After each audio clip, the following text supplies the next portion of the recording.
बहुत समय पहले की बात है। एक गांव में एक भिखारी रहता था। वो एक पेड़ के नीचे बैठा रहता था और लोगों से भीख मांगता था। लोग आते जाते उस भिखारी को कुछ न कुछ दान में दे देते थे। इस तरह उस भिखारी का जीवन गुजर रहा था। रोहन, देखो देखो, उस भिखारी के पास कितने सारे पैसे हैं। चलो हम दोनों मिलकर उस भिखारी के सारे पैसे लूट लेते हैं। हाँ हाँ मोहन, उसके पास तो बहुत सारे पैसे हैं। अगर हम वो सारे पैसे लूट लेंगे तो हमें बहुत सारे चॉकलेट खाने के लिए पैसे मिल जाएंगे। हाँ, तुम सही कह रहे हो। कोई मेरी मदद करो, भगवान आपकी मदद करेगा। मुझे कुछ पैसे देते जाओ, कुछ मुझे दान कर दो। अगर आप मुझे 10 रुपए दान करेंगे तो आपको 1000 रुपए मिलेंगे। भगवान आपकी मदद करेगा। मोहन, तुमने सुना उस भिखारी ने क्या कहा? हाँ हाँ रोहन, मैंने सुना उस भिखारी ने क्या कहा। बहुत मजा आने वाला है। सुनो, तुम मुझे अभी 10 रुपए दो। मैं तुम्हें पैसे क्यों दूं? तुम क्या करोगे पैसों का? तुम मुझसे सवाल मत पूछो। तुम मुझे अभी 10 रुपए दो, मैं बदले में तुम्हें 1000 रुपए दूंगा। तुमने मुझे बेवकूफ समझ रखा है। रोहन, तुम ऐसे भी क्या जिद कर रही हो? तुम मुझे 10 रुपए दो ना, मैं तुम्हारे पैसे तुम्हें वापस कर दूंगा। और फिर इस तरह रोहन मोहन को 10 रुपए दे देता है। रोहन और मोहन दोनों ही 10 रुपए लेकर भिखारी के पास आते हैं और भिखारी की थाली में 10 रुपए डाल देते हैं और भिखारी से कहते हैं, बाबा, हम दोनों ने आपकी थाली में 10 रुपए दान किया है। बहुत बहुत धन्यवाद बच्चों, तुम दोनों ने मेरी मदद की है। भगवान से मैं तुम दोनों के लिए दुआ करूंगा। आपका भी बहुत बहुत धन्यवाद भिखारी बाबा। इतना बोलकर वो दोनों ही बच्चे भिखारी के पैसे ले लेते हैं। ये देखकर भिखारी डर जाता है और वो बच्चों से कहने लगता है, ये क्या बच्चों, तुम दोनों ने मेरे पैसे को क्यों ले लिया? रख दो, मेरे पैसों को रख दो। मैं ये पैसे आपको नहीं दूंगा, ये मेरे पैसे हैं। तुम्हारे पैसे? तुम ये क्या कह रहे हो? आखिर तुम कहना क्या चाहते हो? तुमने तो सिर्फ 10 रुपए दिए हैं, फिर ये सारे पैसे तुम्हारे कैसे हो गए? इसलिए तो मैंने आपको 10 रुपए दिए, तो सारे पैसे मेरे हुए ना। आप ही ने तो कहा अगर कोई आपको 10 रुपए देगा तो उसे 1000 रुपए मिलेगा, तो हुआ ना। मैंने आपको 10 रुपए दिए तो आपके जितने भी पैसे हैं वो पूरे 1000 रुपए ही हैं, तो वो सारे 1000 रुपए हमारे हुए ना। इतना बोलकर वो बच्चे वहां से भागने लगते हैं। चोर चोर, मेरे पैसे लेकर कहाँ जा रहे हो? मेरे पैसे मुझे वापस कर दो। भिखारी की आवाज सुनकर कुछ लोग उन बच्चों को पकड़कर ले आते हैं। बदमाश बच्चे, तुम भिखारी के पैसे चोरी करते हो। अभी इनके पैसे वापस करो तुम दोनों। नहीं नहीं अंकल, हमने इनके पैसे चोरी नहीं किए हैं। इन्होंने हमसे कहा था कि अगर हम इन्हें 10 रुपए देंगे तो हमें 1000 रुपए मिलेगा। बोलिए ना भिखारी बाबा, क्या आपने हमसे ये नहीं कहा था? बाबा, क्या आपने बच्चों से ऐसा कहा था? हाँ बेटा, मैंने बोला था, लेकिन देखा, आपने सुना ना भिखारी बाबा ने क्या कहा। इन्होंने खुद ही कहा था कि 10 रुपए दोगे तो 1000 रुपए मिलेगा। ए भिखारी, अगर हमारे सामने दोबारा नाटक किया तो तुम्हें इस गांव से बाहर निकाल देंगे। इतना बोलकर गांव के लोग वहां से चले जाते हैं और फिर इस तरह भिखारी उसी पेड़ के नीचे बैठकर रोने लगते हैं। तभी वहां पर एक बच्ची आती है और बाबा से कहती है, क्या हुआ भिखारी बाबा, आप इस तरह पेड़ के नीचे बैठकर रो क्यों रहे हैं? क्या करूं बेटा, भगवान ने मेरी जिंदगी में बहुत कष्ट लिखे हैं, इसलिए मैं बैठकर रो रहा हूँ। बाबा, आप ऐसा क्यों बोल रहे हैं? आप परेशान मत होइए, भगवान ने आपके लिए जरूर कुछ अच्छा सोच रखा होगा। तुम नहीं जानती हो बेटा, मेरे साथ कितना बुरा हुआ।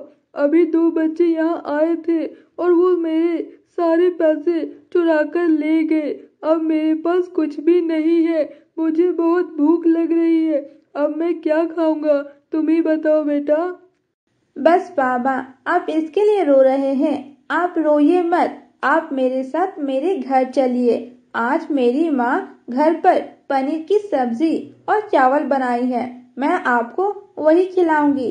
चलिए, आप मेरे साथ चलिए। इतना बोलकर वो बच्ची भिखारी बाबा को अपने घर ले जाने लगती है और अपने घर पहुंचकर अपनी माँ को बाबा के साथ हुए सारे हादसा को बताती है।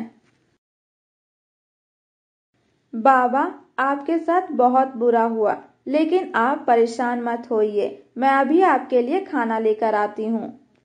और फिर इस तरह रानी की माँ भिखारी को खाना देती है और वो भिखारी पेट भरकर खाना खाता है और रानी की माँ से कहता है, बेटा, मैं एक बहुत बड़ी समस्या में हूँ। मैं कभी भी एक भिखारी नहीं रहता।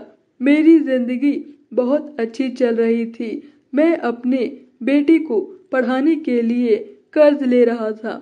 अपने खेत पर दिन रात मेहनत कर रहा था और मैंने अपने बेटे को पढ़ने के लिए विदेश भेजा। लेकिन जब उसने पढ़ाई पूरी कर ली तो उसने अपनी मर्जी से अपनी शादी कर ली और मुझे बताया भी नहीं। और मैंने उसे पढ़ाने में जितने भी कर्ज लिए थे उसे चुकता करने के लिए भी वो कभी वापस नहीं आया और फिर इस तरह मैं भिखारी बन गया। बाबा, हमारे घर में भी एक बहुत बड़ी समस्या है। जब मैं बहुत छोटी थी तभी मेरे बाबा काम की तलाश में शहर गए थे और वो कभी भी शहर से वापस नहीं आए।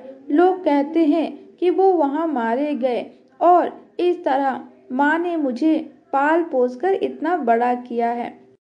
ठीक है बेटा, अब मैं चलता हूँ। बाबा, आप हमारे घर दोबारा जरूर आइएगा, मैं आपके लिए खाना बना दूंगी। और फिर इस तरह बाबा वहाँ से चले जाते हैं। बाबा उसी पेड़ के पास आते हैं जिस पेड़ के नीचे बैठकर वो भीख मांगा करते थे। बाबा देखते हैं कि उनकी थाली वहाँ पर नहीं है। ये देखकर बाबा उदास हो जाते हैं और कुछ देर बाद वापस रानी के घर जाते हैं। लेकिन तभी बाबा घर के बाहर ही रानी और रानी की माँ की बातें सुन लेते हैं। बेटा रानी, घर में खाने के लिए कुछ भी नहीं है। मैंने थोड़ा बहुत खाना तुम्हारे लिए रख दिया है और कुछ ही देर में बाबा आ जाएंगे तो उन्हें भी खाना चाहिए, इसलिए मैंने थोड़ा सा खाना उनके लिए रख दिया है। बेटा, आज तुम लोग इसी तरह से खाना खा लो, मैं कल के लिए तुम दोनों के लिए कुछ अच्छा खाने का इंतजाम कर दूंगी। रानी की माँ की बातें सुनने के बाद बाबा उन्हें कष्ट नहीं देना चाहते थे, इसलिए वो उनके घर के अंदर नहीं जाते हैं और वो वापस वहाँ से चले जाते हैं। और इस तरह बाबा जंगल की ओर जाने लगते हैं और चलते चलते वो एक नदी के पास आते हैं। तभी भिखारी बाबा नदी के पास चले जाते हैं।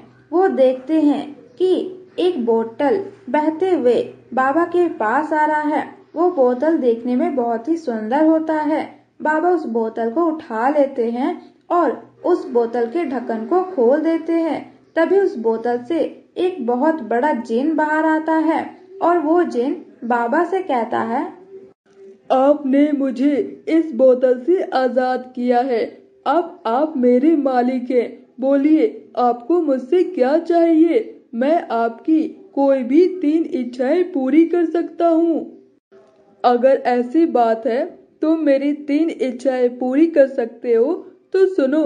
मेरी पहली इच्छा है कि रानी के बाबा उसे वापस मिल जाए।